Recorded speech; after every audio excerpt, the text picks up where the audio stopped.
ఎప్పుడు రొటీన్గా cabbage curry, cabbage పులుసు కూర, క్యాబేజీ శనగపప్పు కూర, క్యాబేజీ తాలింపు, క్యాబేజీ పకోడీ, క్యాబేజీ పప్పు ఇలాంటివే కాకుండా ఒకసారి ఇలా సాదాసీదాగా క్యాబేజీని అయితే ట్రై చేయండి.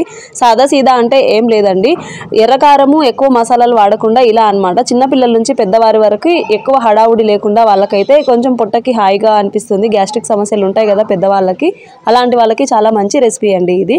క్యాబేజీ తినడానికి కొంచెం ఇబ్బందిగా కూడా ఫీల్ అవుతారు, ఏదో గ్యాస్ట్రిక్ ప్రాబ్లం వస్తుంది అన్నట్టు. ముందుగా నేనైతే క్యాబేజీని సన్నగా కట్ చేసి పెట్టాను. తర్వాత కుక్కర్లో ఆయిల్ వేసేసుకొని జీలకర్ర వేయించి తర్వాత సన్నగా కట్ చేసిన ఉల్లిపాయ, టొమాటో వేసి బాగా మగ్గించిన తర్వాత మిక్సీలో పేస్ట్ చేసి పెట్టాను కదా, ఆ పదార్థంతో చేసిన క్రీమ్ అదే ఆ మెత్తటి పేస్ట్ని అయితే వేసి ఆయిల్ పైకి తేలిన తర్వాత ఒక పెద్ద గ్లాస్ వరకు వాటర్ వేసి తర్వాత అయితే క్యాబేజీ వేసుకొని ఉప్పు పసుపు వేసి బాగా మగ్గించి తగినన్ని నీళ్లు పోసుకొని 2 విజిల్లు పెడితే చాలండి, ఉడికిపోతుంది. తర్వాత గరం మసాలా, ధనియాల పొడి కొంచెమే, ఎక్కువ క్వాంటిటీ లేదు, ఒక చిటికెట్ మాత్రం వేసి ఉంటే కొత్తిమీర చల్లుకొని దింపేసుకోండి. చాలా చాలా బాగుంటుంది, ఒకసారి ట్రై చేయండి.